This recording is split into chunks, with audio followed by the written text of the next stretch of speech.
ओम श्री गणेशाय नमः। गजाननं भूतगणादिसेवितं कपित्थजम्बूफलचारुभक्षणम् उमासुतं शोकविनाशकारकं नमामि विघ्नेश्वरपादपङ्कजम्।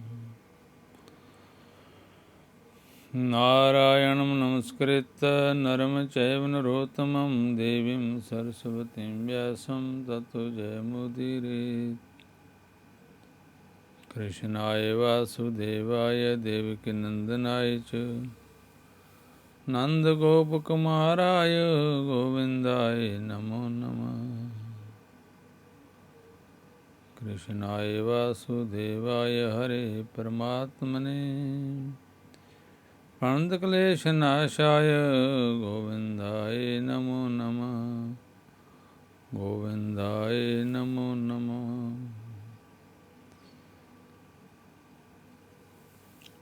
भगवान का भजन करने से भगवान में जो प्रेम उत्पन्न हो जाता है उसको लोग पंचम पुरुषार्थ भगवत प्रेम के नाम से कहते हैं। भगवान का नाम लेने से, भगवान के नाम का कीर्तन करने से उनकी छवि का ध्यान अपने आप सामने आ जाता है। शास्त्रों में सुख शांति गति प्रगति उन्नति रति और विरति इन सब के संपूर्ण और जागरण का मूल कारण भगवत प्रेम को ही माना गया है। ये भारत भूमि है, इसमें अनेक भक्त हुए जो भगवान को प्रेम से पुकारते थे और उनके सामने भगवान ऐसे रूप धारण करके नाचते थे।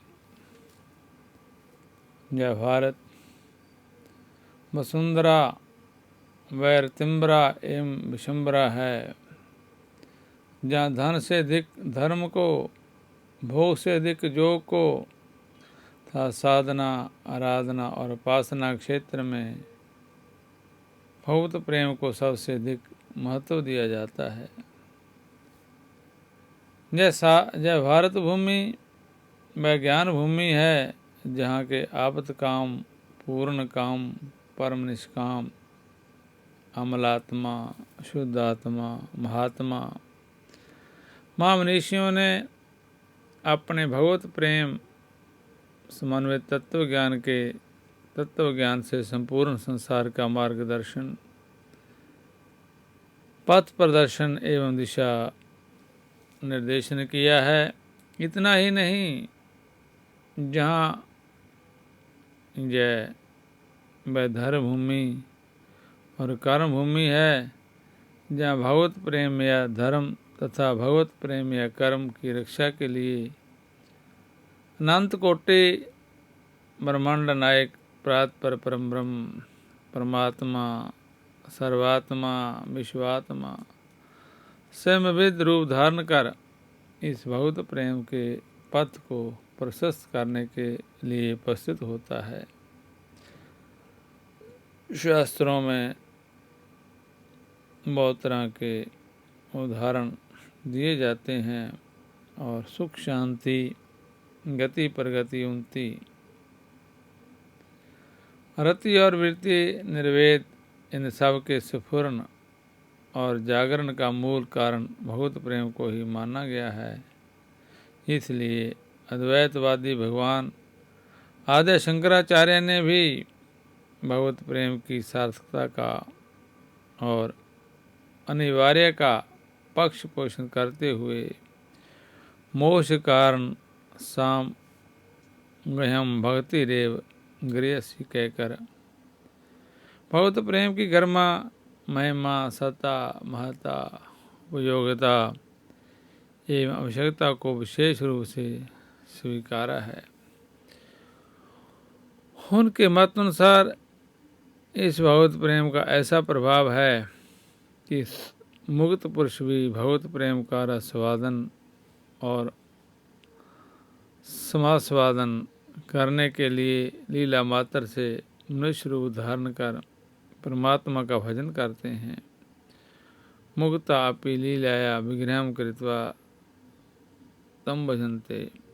ये निर्मल विमल धवल और उज्जवल भगवत प्रेम सबको भक्ति मुक्ति शक्ति और शांति के सहित अक्षय आनंद प्राप्ति की राह दिखाता है। यह सत्य प्रेम ही लोगों को अनाचार अत्याचार पापाचार और दुराचार से दूर हटाकर सदाचार सद्विचार समता तथा मानवता का पाठ पढ़ाता है। यह दिव्य प्रेम ही हमें कर्मठता और कार्यकुशलता का मंत्र सिखाता है। यह पावन प्रेम ही हमें देश राष्ट्र और समाज के सर्वतोमुखी अभ्युदय के लिए सर्वस्व समर्पण की प्रेरणा प्रदान करता है तथा यह अलौकिक प्रेम ही हमारे रहन सहन आचार विचार स्वयं साधना भाषा भाव सभ्यता संस्कृति को ऊर्ध्वमुखी एवं ऊर्जावान बनाता है। सच्चे भगवत प्रेमी को बड़े से बड़ा प्रलोभन भी पराजित नहीं कर पाता। मृत्यु की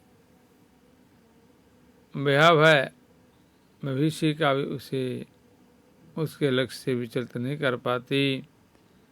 वह अपनी शास्त्र सम्मत भगवत प्रेमयी रीति नीति और विचार व्यवहार में पूर्ण अवस्थावान बनकर अचल अटल और अरूढ़ रहता है। यह पंचम पुरुषार्थ भगवत प्रेम ही धर्म अर्थ काम और मोक्ष रूपी पुरुषार्थ सुतुष्टि की उपलब्धि और सिद्धि का हेतु है। इसीलिए इसकी अनिवार्यता स्वतः सिद्ध है। अजन्मा का जन्म लेना अव्यक्त का व्यक्तिकरण और निर्गुण निराकार निर्विकार का सगुण साकार विग्रह धारण करना ये सब इस भगवत प्रेम के ऐसे चमत्कार हैं जिन्हें श्रुतियों स्मृतियों पुराणों तथा काव्य ग्रंथों में अनेक प्रकार से सविस्तार बताया गया है। जब भगवत प्रेम ही भोगी को जोगी स्वार्थी को परमार्थी कृपण को उदार और नीर्थ को सरस बनाकर मानव जीवन के चरम लक्ष्य का भी बहुत बड़ी सरलता सरसता और सुगमता से करा देता है। भगवत प्रेम के अभाव में ना तो भगवत कथाओं का ही समुचित रूप से रसवादन या समास्वादन किया जा सकता है और ना इस मानव जीवन को ही उन कोटि कोटि कंदर्प दर्प दलन नवजलधर श्याम सुंदर अनंत सौंदर्य मधुर्य मिर्सार सर्वस्व भुवन विमोहन भगवान की राम रूप मधुरी की सरलता में अवगान कराकर सफल एवं सार्थक बनाया जा सकता है। जय भगवत प्रेम ही द्वैती अद्वैती विशिष्ट द्वैती विशुद्ध द्वैती द्वैत अद्वैती तथा आदि सभी पंथ अनुयायियों को पुलकित प्रफुल्लित हर्षित और आनंदित कर उन सभी के जीवन को रसाप्लवित भावाप्लवित तथा करुणाप्लवित करके कृतकृत्यता ज्ञात ज्ञातव्य एवं प्राप्त प्रातव्य के शिखर पर पहुंचा देता है। इसलिए शैव शक्त वैष्णव कबीर दादू नानक आदि सभी पंथावलंबी इस भगवत प्रेम में है आकंठ समाहित रहने की कामना करते हैं। उस अनंत का अंत कौन जान सकता है? उस अवांडन सुगोचर का वर्णन कैसे किया जा सकता है? उस कर्तुम कर्तुम अन्यथा कर्तुम सर्वसमर्थ को सर्वसुलभ और सर्वग्रह कैसे बनाया जा सकता है? ये सभी प्रश्न अनुत्तरित जिससे प्रश्न अनुत्तरित ही रह जाते हैं। यह अद्भुत पहली अज्ञात और अनुभूति ही बनी रहती यदि शास्त्रों और आचार्यों के द्वारा भगवत प्रेम के रहस्य का समाधान प्रस्तुत न किया होता। इस भगवत प्रेम का सौंदर्य माधुर्य इतना अधिक है कि उस आनंद का अनुभव बड़े बड़े जोगिंदर मुनिंदर त्यागी वैरागी वीतरागी सनकादि शुकादि नारदादि के लिए भी दुर्लभ माना जाता है। जो सुख सौभाग्य इंद्रादिक ब्रह्मादिक तथा सब प्रकार के अर्थ अधिकारियों से संपन्न देवताओं को भी सुलभ नहीं हो पाता। वह सुख शांति भक्ति अनुरक्ति दिव्यानंद और परमानंद भगवत प्रेम से ओतप्रोत प्रेम रस रसिक भगवत प्रेम पथ के पथिक को सहज में ही प्राप्त हो जाता है। तभी तो रसकांड जैसे भगवत प्रेमियों ने 8 सिद्धियों और नवनिधियों का परित्याग करके भी भगवत प्रेम में सदा सदा निमग्न रहने का अपना अंतर्भाव प्रकट किया। तत्वनिष्ठ और भगवत प्रेम के समंजस का अद्भुत उदाहरण हमें अद्वैत सिद्धि के रचयिता श्री मधुसूदन सरस्वती के जीवन में देखने को मिलता है। भगवान श्री कृष्ण के दर्शनों से उनमें ऐसा लौकिक तथा द्वितीय भगवत प्रेम का प्रादुर्भाव प्रकट हुआ जिसका वह स्वयं बड़ा मार्मिक चित्र प्रस्तुत करते हैं। यथा अद्वैत वीर पथि कैरूपा से स्वराज्य सिंहासन लव दीक्षा सठेन के नापी विहम हठेन दासी कृता गो बधु बिटेन। अर्थात अद्वैत मार्ग पर चलने वाले पथिकों के आराध्य स्वतंत्र स्वराज्य सिंह आसन पर रूढ़ हम जैसे आत्मज्ञानी तत्वज्ञानी को ब्रजनांगणों ब्रज आंगनाओं एवं गोप आंगनाओं के प्रेमी किसी शठ से बलात् अर्थात अपना दास बना लिया है। अर्थात हमें सोहम से दासोहम कहने के लिए बाध्य कर दिया है। इसके पश्चात वह वेदांत के श्री भक्ति रसायन की रचना करके श्री कृष्ण के भगवत प्रेम में इतना ओतप्रोत और रच पर जाते हैं कि अब उनके मुख से विवश होकर निम्नलिखित श्लोक भार आ जाते हैं। बंसी विभूषित करा नवनीरधवात् पीताम्बरादरुण बिम्फला द्रोष्टात् पूर्णेन्दु सुंदर मुखाद्रविंद नेत्रात् कृष्णात् परम किंपि तत्त्वहम न जाने। कहते हैं जिसके हाथों में बंसी शोभत है, जो नवनील नीर सुंदर है, पीताम्बर पहने हैं, जिनके होठ बिम्फल के समान लाल लाल हैं, जिसका मुखमंडल पूर्ण चंद्र के सदृश और जिसके नेत्र कमलवत हैं, वो श्री कृष्ण से परे कोई तत्व हो तो मैं उसे नहीं जानता। पर ऐसे प्रकार के ज्ञान विज्ञान साधनाएं उपासनाएं तथा सभी सत्कर्म एवं धर्मानुष्ठान इस भगवत प्रेम की गली से होकर ही अपने गंतव्य की ओर आगे बढ़ते हैं। इसलिए मानव जीवन के सर्वतोमुखी तराण कल्याण अभ्युदय उत्थान तथा विकास प्रकाश का आधार इस भगवत प्रेम को ही माना जाता है। भगवत प्रेमी का जीवन गंगा जलवत पवित्र होता है। उसके रग रग में, रोम रोम में और रग रग से और रोम रोम से, अणु परमाणु से और सुवास पर सुवास से दिग दिगंत सुवासित हो जाते हैं।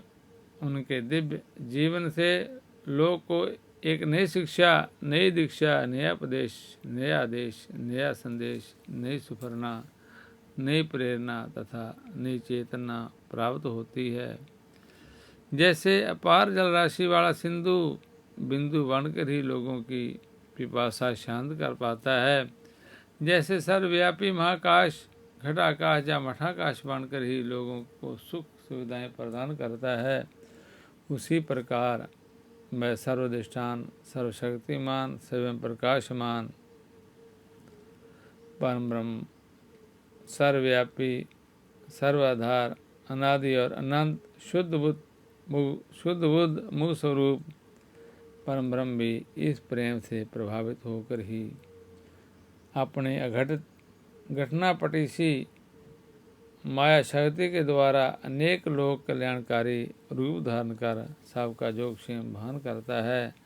धन्य है वह देश, धन्य है वह प्रदेश, धन्य है वह धरती और धन्य है वह संस्कृति जहाँ भगवत प्रेम को ब्रह्मानंद सहोदर माना जाता है।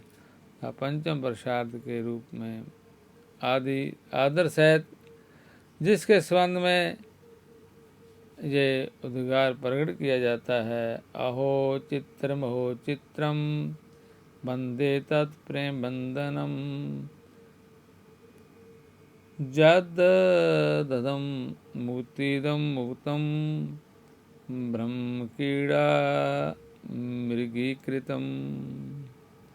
तात्पर्य है कि कोई निर्गुण निराकार निर्विकार ब्रह्म को और कोई सगुण साकार ब्रह्म को भजते हैं, किंतु मैं तो भगवत प्रेम बंधन को भजता हूँ, जिससे बंधकर अनंत प्राणियों को मुक्ति देने वाला नित्य शुद्ध बुद्ध मुक्त ब्रह्म स्वयं भगवत प्रेमियों के हाथ का खिलौना बन जाता है।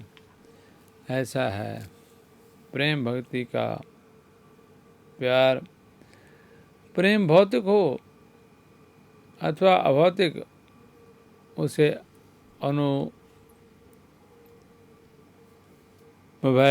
अनुभवैक वेद्य ही माना जाता है। उसे शब्दों में समेट कर व्यक्त कर पाना वैसा ही दुरूह कार्य है, जैसा किसी गूंगे के लिए मधुर पदार्थ को चख लेने के बाद अपने अनुभूत आनंद को वाणी द्वारा व्यक्त कर पाना। भक्ति एक एवं प्रेम के परमाचार्य माँ भगवत देव ऋषि नारद के अनुसार अनिर्वचनीय प्रेम स्वरूपम तथा मूका स्वाद धनवत। इन भक्ति सूत्रों का जिस सब रहस्य है, तथापि कतिपय बाह्य लक्षणों एवं अनंतर परिवर्तनों को अथ च प्रेमियों के व्यवहार को आधार बनाकर सुधीचार्यों ने भौतिक तथा अभौतिक प्रेम स्वरूप का विश्लेषण किया है और दोनों का तारतम्य भी स्पष्ट किया है। जहाँ भौतिक प्रेम से हमारा अभिप्राय भगवत प्रेम है और तदतिरिक्त वस्तुओं से प्रेम भौतिक प्रेम शब्द वाच्य समझना चाहिए। हम कामनी और कांचन आदि जागतिक पदार्थों के प्रति उनके बाह्याकार प्रकार अथवा उनके अनुपम रूप किंबा उनकी व्यवहारिक उपयोगिता के आधार पर उनके प्रति आकर्षण का अनुभव करने लगते हैं और अहर्निश उन्हीं के चिंतन में व्यग्र रहने लगते हैं। यह आकर्षण प्रारंभ में इतना दुर्निवार होता है कि हमारा हृदय प्रबल मोहवेश से भर जाता है। उस मोहपाश की जकड़ से स्वयं को मुक्त कर पाना हमारे लिए यदि असंभव नहीं तो अशक्य अवश्य हो जाता है। परंतु समस्त सांसारिक पदार्थ प्रकृति जन्य होने से परिवर्तनशील एवं परिणाम मत विनाशील होते हैं, तो फिर उनके प्रति हमारा प्रेम भी चिरस्थायी किंवा विकार रहित कैसे हो सकता है। अतः अपने प्रेम शब्द पदार्थों में परिवर्तन का अभ्यास मिलते ही शरीर किंवा मानसिक सत्र पर पहुंचा हुआ भौतिक प्रेम अव्यय शून्य होकर शनै शनै क्षीण होने लगता है। अपरस्परिक आत्मदृष्टि की वह पहले वाली गंभीर भावना भी विलीन होने लगती है। भौतिक प्रेम अंततः रुचिकर होते हुए अन्य मनस्कता एवं उपलम्बों की धूप शाम में अपना वास्तविक स्वरूप विकृत कर लेता है। कारण बहुत स्पष्ट है, जिसे इस स्तर का प्रेम पराये प्रति दान आकांक्षा रखता है और समुचित प्रतिदान न मिलने पर उसका कपूर की भांति शून्य में विलीन हो जाना स्वाभाविक ही है। भगवत प्रेम का वह लक्षण है। कामना की गंध के सम्मिश्रण से भौतिक प्रेम स्थायी आत्मतुष्टि का हेतु नहीं बन पाता है। ऐसी स्थिति में परिच्छिन्न एवं नश्वर संसार के पदार्थों से विरुद्ध होकर अथवा कहिए एवं सीमा तक खिन्न होकर भावुक साधक अब मैं नाचो बौद्ध गोपाल की बारंबार गुहार लगाता हुआ अपने परम आदर्श आराध्य श्री भगवान की ओर उन्मुख होता है। प्राणों के संपूर्ण वेग के साथ जीवात्मा का परमात्मा के प्रति जय सहज आकर्षण ही जो अवर्णनीय रूप में मधुर सूक्ष्म आनंदोद्रेक संपन्न अथच परम आत्म तृप्ति का मूल होता है, भगवत प्रेम का द्योतक है। शुद्ध निरपेक्ष आत्मदान इनकी शैली है और एक तब उसका ध्येय है। इसमें प्रतिदान की कामना का लेश भी नहीं रहता।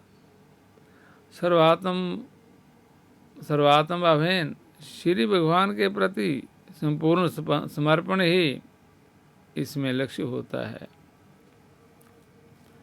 भागवत प्रेम में प्रत्यक्षता आराध्य एवं आराध्य का द्वैत दृष्टिगोचर होता है, परंतु जब वह प्रेम पराकोटि में पहुंच जाता है तो दोनों का भावद्वैत में अवस्थित हो जाना सहज हो जाता है।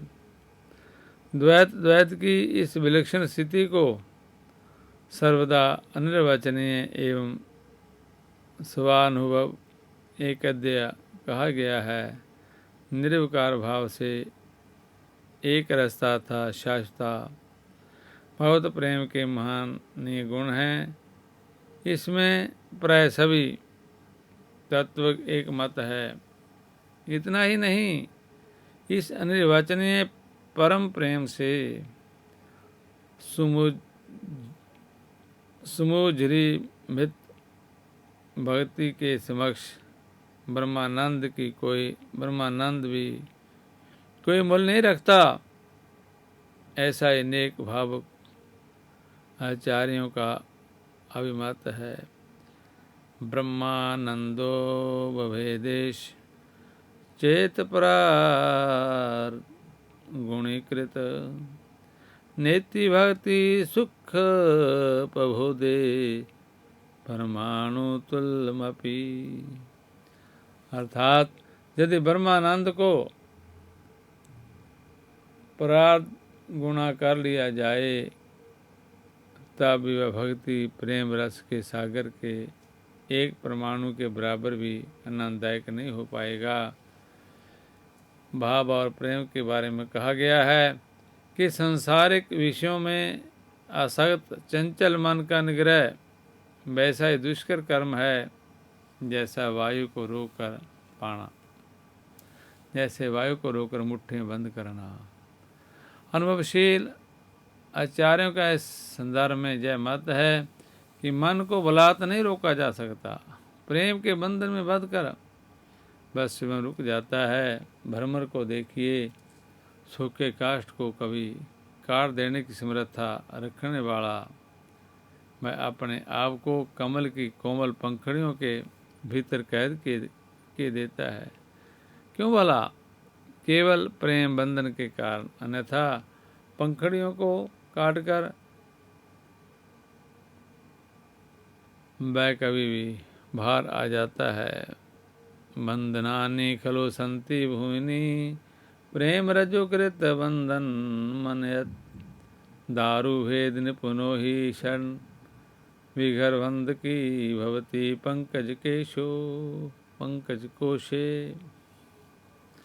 इसलिए परमानंद आनंद कांत भगवान के प्रेम का स्वाद यदि मन को दे दिया जाए तो वह निश्चित रूप से रुक जाएगा और रुककर वहीं लीन भी हो जाएगा। ऐसा बड़े बड़े अनुभवी आचार्यों का अभिमत है, परंतु किसी को बिना जाने उससे प्रेम हो ही नहीं सकता। इसलिए भगवान का महत्व में जाने बिना उनसे भी प्रेम कैसे हो पाएगा? तो सर्वप्रथम भगवान के महात्म का ज्ञान नितांत आवश्यक है।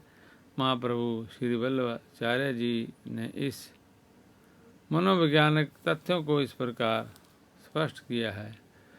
महात्मं ज्ञान युक्तस्तु सुदृढ़ सर्वतोधिक स्नेहे भक्ति रीति प्रोक्तस्तया सारिष्ट्यादि चान्यथा। अर्थात भगवान का महात्म्य जानकर उनमें सबसे अधिक दृढ़ प्रेम होना ही भक्ति है और उसी से मुक्ति होती है। मुक्ति का इसके अतिरिक्त कोई और उपाय नहीं है। इस जन्म में अथवा किसी पूर्व जन्म में भगवत अनुरागी भक्तों के संग के फल स्वरूप सर्वप्रथम हृदय में भगवान निष्ठा का उदय होता है। निष्ठा का उदय होने पर फिर क्षण क्षण रुचि का अनिर्भाव होता है। वह रुचि ही कर्म आसक्ति में परिणत हो जाती है। गाढ़ आसक्ति का नाम ही भाव है, जिसे प्रेम की प्रथम अवस्था माना गया है। निष्कर्ष यह है कि भगवान के दिव्य स्वरूप, अलौकिक सामर्थ्य, अपरिमित सौंदर्य, अनन्य सदृश ऐश्वर्य प्रभूति, अनंत गुण गणनी लय का महात्म्य जान लेने पर परमानंद परिप्लुत शुद्ध स्वात्म का चित्तवृत्ति ही भाव है। भगवान को प्राप्त करने की तीव्र अभिलाषा, उनकी सेवा की उत्कृष्ट लालसा एवं उनके सौंदर्य लाभ की प्रबल उत्कंठा से समुत्पन्न भाव चित्त को मसृण कर देना है। चित्त के सम्यक रूप से मसृण द्रव्य भावन संपन्न हो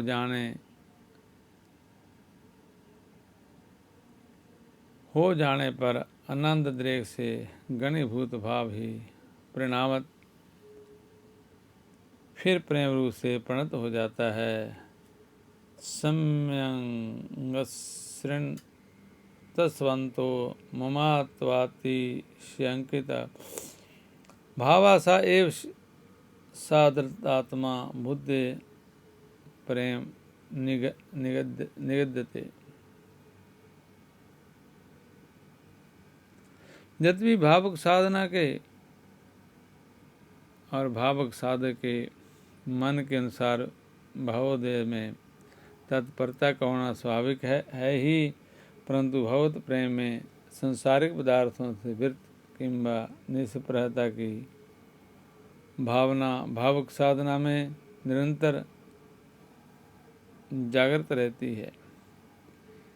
ऐसे ही भगवान के प्रेमियों का जीवन भी धन्य है। कभी पराई वस्तु पर मत ललचायो चित्त, सोचो कभी न हरण की बात और सोची प्रवृत्त। रहते इनसे इसी से बंधु जान सदा विरक्त, मधुकर जो हरिपद कमल रहते जो अनुरक्त। भगवत पद रति रंग रंगे मानव नित्य अनन्य, सहज भोग प्रति हृदय उनके जीवन धन्य। ऐसे भगवान के नाम का कीर्तन करते हुए, भगवान में प्रेम करते हुए, उनकी वत्सलता के बारे में सोचते हुए भगवान के नामों का कीर्तन करते रहते हैं, भगवानों के नाम का जप करते रहते हैं। जहाँ कहीं जाकर गौशाला में सेवा करते रहते हैं और अपने प्रेम को मजबूत करने के लिए सेवा से प्रेम की नींव बढ़ जाती है, उनकी जड़ें मजबूत होती हैं। प्रेम में ऐसी पावर है कि सभी मक्खी मच्छर आदि को बांधकर भगवत धाम को ले जाते हैं। इसलिए प्रेम से भगवान के नाम का कीर्तन करना चाहिए। मेरो राधा रमण गिरधारी, गिरधारी श्याम वनवारी। मेरो राधा रमण गिरधारी, गिरधारी श्याम बनवारी। मेरो राधा रमण गिरधारी, गिरधारी श्याम बनवारी।